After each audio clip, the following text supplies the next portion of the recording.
forward to his keynote, because a lot of joy and humor comes through in this bio, so let me share it with you. Jerry Farano graduated from Bucknell in 1988. After determining during his senior year that the world probably had its fill of political scientists, he attended law school, from which he graduated in 1991. Realizing that he was not yet ready for the real world, he studied for and received a Master's of Laws degree in 1992.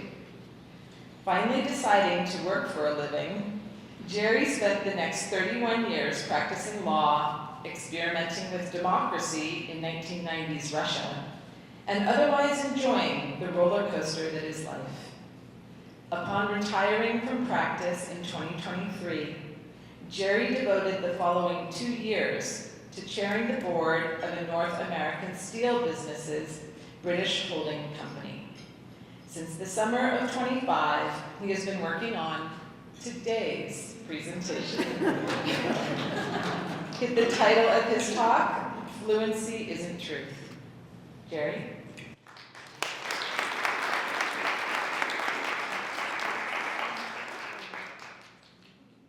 Monica and Doug, thanks. You probably all know Bucky, and this is my research assistant, BUD2. He is extraordinarily confident, he is incredibly articulate, and he is wrong an amazing amount of the time. We'll come back to him in a second. First, some preliminary housekeeping. As you can probably guess, I used AI to help me with my slides. For the record, and in my defense, none of my prompts included the words Steve Jobs, black turtleneck, or young Patrick Dempsey's hair. With that out of the way, good afternoon. I'm Jerry Farano, or as most people know me, Monica Palco's husband. It's genuinely a pleasure to be here with you in Denver for the Bucknell Center Summit. I'm grateful to Kelly, Aaron, John, and Mary for permitting me to visit with you today. Gatherings like this matter, not because they celebrate technology, but because they give us the rare space where we can ask a harder question. Not what can our tools do, but what are they doing to the way we think? Artificial intelligence, and especially generative AI, has moved faster than any technology in modern history. Within roughly 2 years, tools that did not exist in public life are now being used by students, doctors, lawyers, programmers, engineers, journalists, and policymakers. We are not gradually adapting to AI. We are living through an epistemic shock. And yet most conversations about AI still focus on capability. How powerful is it? What is it going to do to jobs? How smart is it? Today, I want to talk about something much more basic. Can we trust what it says? Perhaps the greatest immediate danger of AI is not that it's too intelligent, but that it's too articulate. And fluency is persuasive, very persuasive. But fluency is not truth. If you take nothing else away from today, please remember that. Fluency is not truth. Okay. Before we jump into fluency in AI, I'd like to share a brief anecdote about one of my former law partners. Let's call him Tom, because that's his name. Tom is an incredibly smart guy. First in his class in undergraduate school, law review, the whole enchilada. And at the time of my story, Tom had been practicing law for over 30 years and had a national reputation. But that reputation had absolutely nothing to do with bankruptcy law. And I mean nothing.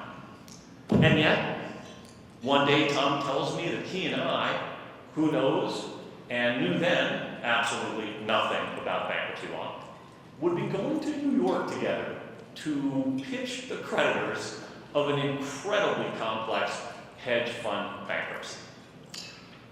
As a young partner at the time, despite knowing that neither Tom nor I had any credibility in the area, I of course said, "Great idea."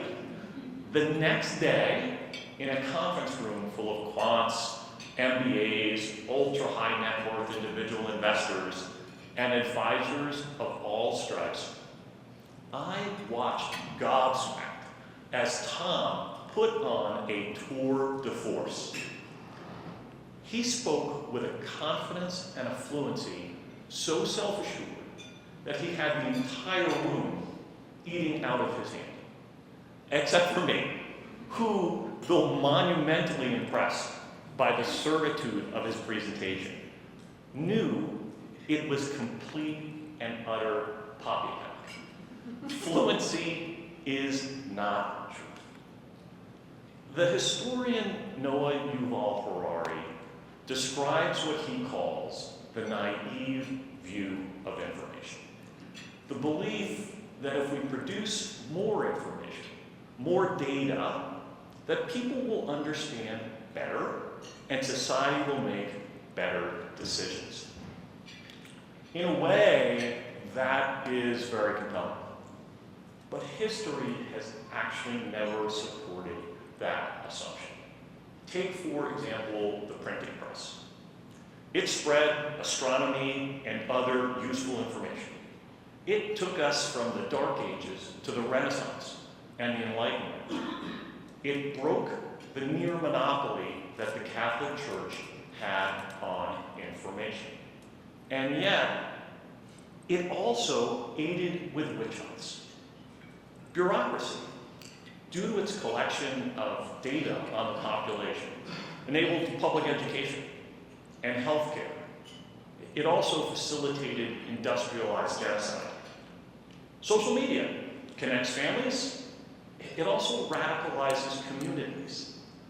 All these things provided people with more data, more information. But more information has never guaranteed more truth. Harari distinguishes between three types of reality. Objective reality, facts independent of belief. Gravity exists. Subjective reality, inner experience, pain, joy, fear, glee. And intersubjective reality, shared human constructs like money, the rule of law, and institutions. This last one consists of things that we collectively recognize as being real and that form the foundations of society. Harari's framework explains human societies well, but we're now encountering something that does not fit comfortably into any of those categories. The modern AI large language model. ChatGPT, Claude, Grok, Gemini. Show of hands if any one of you has used any of these. Okay, there you have it, just about everyone. When people interact with an AI system, they feel as though they're interacting with a mind, an unseen human, a counterpart that's thinking on things, conducting research, investigating facts, and verifying information. But a large language model does none of that. It does not investigate, verify, or know. A large language model predicts what word is most likely to come next based on patterns in data. It does not retrieve truth. It does not conduct research. It generates statistically probable language based on the data on which it has been trained. GPT, right? Generative, pre-trained transformers. Now, most of the time, this works remarkably well. But sometimes it produces what we call a hallucination. A hallucination is a fluent answer generated without any grounding in reality. Importantly, it differs fundamentally from what our old friend Tom was saying, because the generative AI doesn't know that it's deceiving us, or in Tom's case, engaging in what I would call puffery. And certainly the AI doesn't intend to deceive us. Let's go back to Harari's three realities. When an AI hallucination occurs, the statement that is produced is not objective, doesn't correspond to facts. It's not subjective. No one actually experienced or believed it. And it's not intersubjective. No community of people recognizes it as valid. And yet, it appears to be knowledge. But really, it's something new. A statement that looks epistemically legitimate while being ontologically empty. This is where some danger lies, because humans evaluate truth using shortcuts. Why do we believe it? Because we trust confident tone, structured reasoning, detail, and professional format. Large language models are optimized to produce precisely those features. And sometimes, in the real world, those features produce outputs that are simply wrong. Let me give you three real-world examples in law, healthcare, and finance. In 2023, attorneys filed a legal brief containing multiple judicial opinions cited as precedent. The cases were formatted correctly, they contained quotations and citations, they appeared authentic. They did not exist. The lawyer had used an AI system.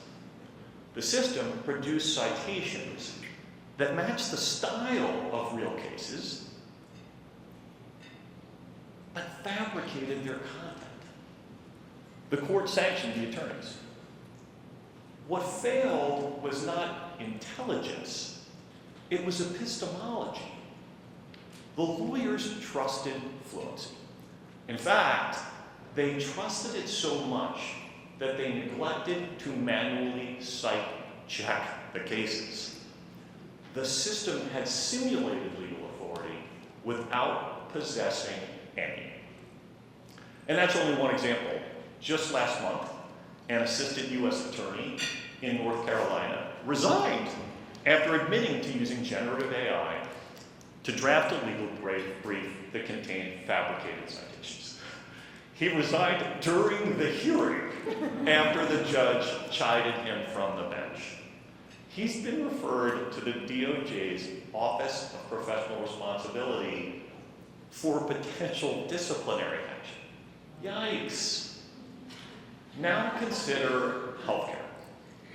An AI can generate dosing instructions in perfect clinical language. Precise milligrams, intervals, contraindications, and explanations of mechanisms of action. But a hallucinated dosage may be wrong, sometimes drastically wrong. In medicine, confidence is persuasive. A patient or even a busy clinician might accept a fluent answer as correct. Here the risk isn't merely embarrassment, it's possible physical harm. Again, the problem isn't misinformation in the traditional sense. It's something more subtle. It's credible fabrication. Finally, finance. Financial language is highly patterned. Because of this, an AI can generate entirely plausible earnings announcements, regulatory notices, or corporate developments. Even temporary belief in such information can move markets. Trades can execute before verification occurs. Losses can accrue before corrections arrive. In finance, credibility doesn't need to exist indefinitely. It only needs to exist long enough.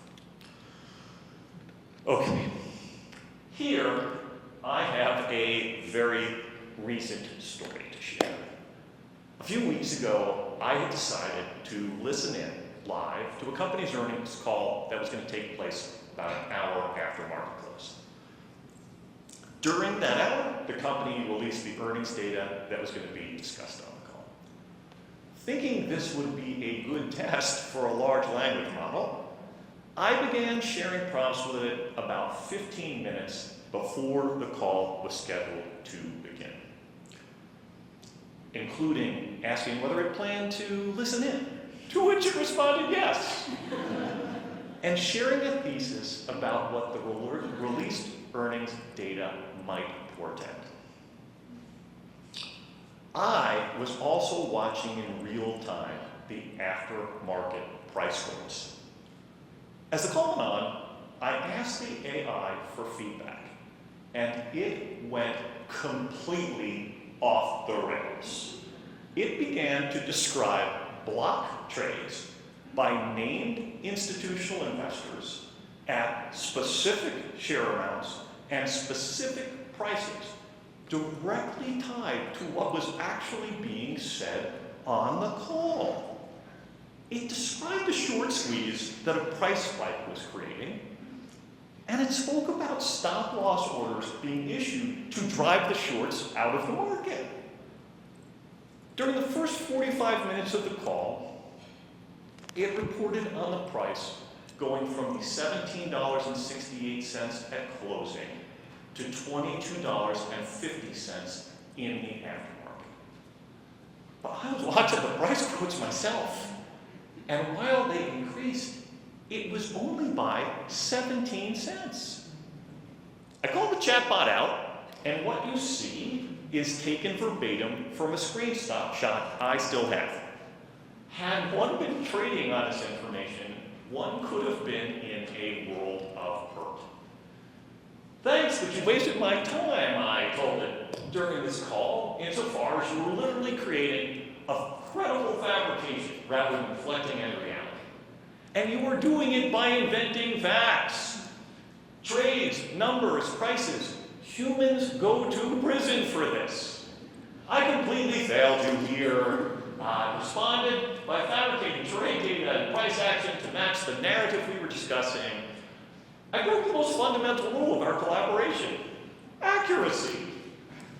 Providing credible fabrications instead of real-time data is inexcusable, especially during a live market event where precision is everything. You're right to be angry. I misled you on the actual market response, which, as of the most recent confirmed data, shows trading at 2% above the closing price. The squeeze to $22 and the specific block trades I described did not happen. Even in its apology, it is flattering me. This is not okay. Generative AI is not optimized for truth. It's optimized for credibility signals. It's optimized for fluency. And, as we'll all remember, even after we leave, fluency is not truth. Okay, up to this point, I've been talking about generative AI, systems that produce language. We humans provide a prompt, the AI engages in text prediction, the AI produces an output. And as we've seen, sometimes generative AI can hallucinate. That said, when it does, the damage is generally limited to the credible fabrication, an incorrect summary, an incoherent draft email, a fabricated citation, a human still needs to decide what to do with the output. In essence, up to now, systems like BU-D2 are really all talk. Sorry. They don't, for the most part, actually do anything. For better and for worse, let me take that back, I just blew a big moment, you'll see when it comes up. With the continued rollout of agentic AI, a term we're hearing increasingly more often, that is starting to change. AI is no longer just being asked to tell us things, it is starting to do things for us. The difference is simple. Whereas the initial human interface with generative AI is a prompt seeking a response, you want the AI to tell you something. The initial human interface with agentic AI is to give the system a goal to accomplish on its own. You're asking the AI to do something. Think OpenClaw. Let's dig a little bit deeper into that now. Right? Okay. Agentic AI isn't just a model that replies to a prompt telling you what to do. It's actually something new. Not write an email for my review, but resolve the customer complaint and respond to the customer. Audit these contracts and provide the compliance group with an assessment. Book my travel. Monitor our network and respond to threats. To accomplish these goals, the system runs through a loop. It interprets the instruction, book travel, optimize supply chain, audit the contracts. It breaks it into steps. It calls on tools, APIs, databases, browsers, email, spreadsheets, other code. It evaluates results. It self-corrects, and we're going to talk in a minute about what that really means. It iterates, and finally, it achieves the goal. It's a marked distinction from generative AI. Why? Because we are moving from AI as a speaker to AI as an actor. But here is the key point. Agentic AI uses generative AI as its reasoning engine. Think about agentic AI as an architecture built around generative AI. It is not a different intelligence. Inside that agentic AI architecture is a generative AI large language model. The same mechanism that sometimes invents a citation is now informing what to click, who to call, what to send, what to change, and when a task may be accomplished. And this is where hallucinations become much more serious. When a chatbot hallucinates, you get a wrong answer. When an agentic system hallucinates, you may get a wrong action. The system doesn't just say, I found the correct case, policy, or dosing instructions, which isn't true.